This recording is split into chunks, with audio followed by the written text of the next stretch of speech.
How to change a cabin filter in a 2013 Cadillac ATS. To replace this cabin filter, all you're going to need is a really short Phillips screwdriver. The cabin filter in this vehicle is located inside of the glove box. Make sure that your glove box is clean and clear. These don't have much room, so we're going to need as much room as we can get.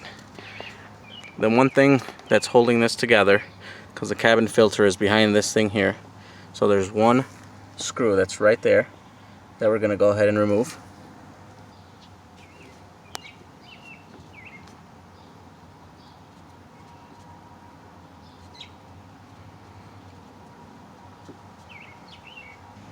Now that we've removed that screw that's in there, we want to go ahead and pry this off right here. And for that we can use a flathead. So you want to place your flathead right on the edge there and pry that off.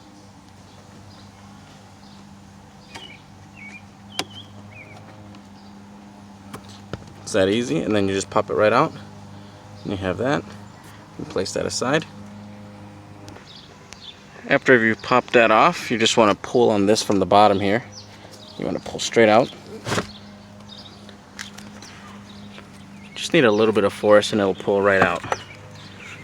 You don't want to pull too far out because there is a cable that attaches to this right back here. Okay? After you pulled that box out, I just sat it right on the edge of this, so there's no need to disconnect or anything like that. You'll have enough room. And the filter is actually right there. It's behind that. I don't know if you can see, but it's got the word down right on there with arrows pointing down. We're going to go ahead and remove that. To remove it, it's got a couple buttons there. You just push down on these two tabs. Can't really see it, but it's got one tab right there and the other tab right on top.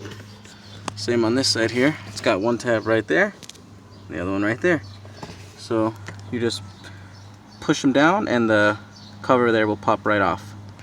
Alright, so I've released both sides. This thing just pops right out. Slide it out of there very carefully with the wire that's right there. And there is your cabin filter. And again, that's got the down sign with the arrows pointing down. We're just going to go ahead. We're going to move this cable out of the way over this way. Now we've got access just to pull this filter right out. So just yank straight out. And here's the old filter. If you look in there, it's very dirty. And this car's got 56,000 miles, so usually I always change these when I buy a new car because I don't know if many people know to change these, and usually they're very filthy, so I like to just have a fresh one in there for me. And I've purchased this one here. I got this from O'Reilly's. This was more of the expensive ones. This one was like $30, $32 with tax. They have a cheaper one for like 17 bucks, but they didn't have that one there, so I just went ahead and bought this one. So we're going to go ahead and install the new one. Alright, so before I continue, one of the things I like to do when I put a new cabin filter in, I like to take one of these. I love black ice, that's my favorite. Just pop it open. We're going to cut this with these scissors here into maybe like 3 parts. So we're going to slice down here and slice down here. And then we're just going to put it in between these slots right here and space them all out, fan them out. And that will make your car smell like black ice. Some people say it's a little too much for them, but I really like the smell of black ice. So I'm going to go ahead and do it since this is my car.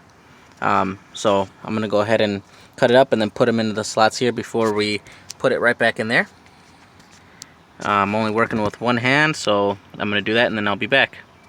Alright, so I got them all 3 cut up like that, and we're just going to go ahead and stick these right in here.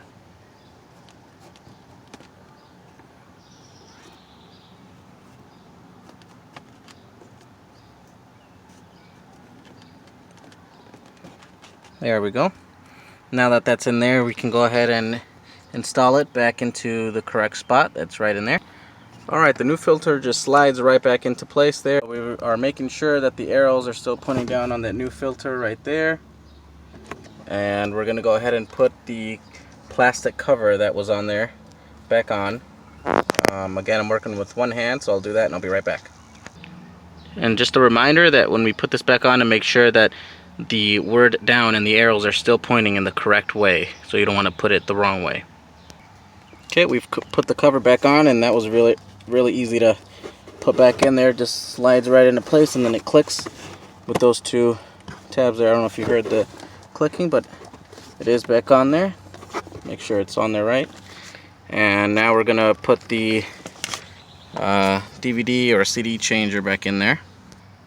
Okay, and to put that back into place, we have some slots right in there, if you can see that, and then we have another one right there that these ridges here will go into, so those will slide right into place. For this part, you will need both hands just to make sure it's on there nice and straight. You don't want to force it in there, so just try to find the ridges with the indents there and slide it slowly back into place. So I'm going to use both hands and I'll be back. Alright, that took a little bit of work to try to find the ridges and stuff to put it back in there. I had to scramble around a little bit, but we got it back on there. We want to make sure that the hole from the, here, I don't know if you can see, from that screw aligns with the hole that it's supposed to attach to.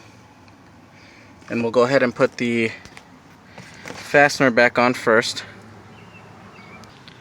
So this is the fastener we're going to put back in first, and we'll just pop it right back in there.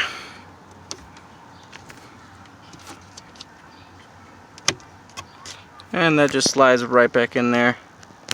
Now we'll take the screw and put that back on there.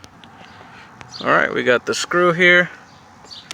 Now we'll go ahead and just start twisting. I'm sorry for the camera. I'm using my phone, so oops, dropped the screw.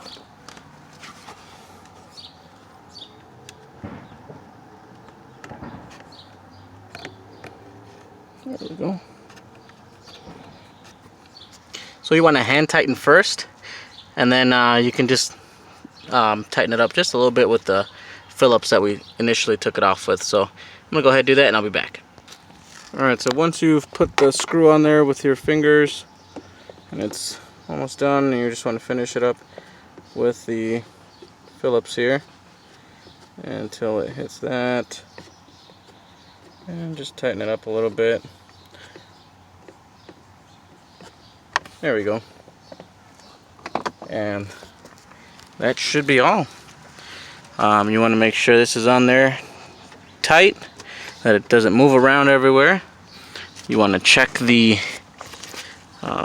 lines here to make sure that it's on there properly. So up here, if it's not on there aligned, you'll see gap. If you've checked it's all aligned, we're all done. Just close it back up and you're good to go. So there you go.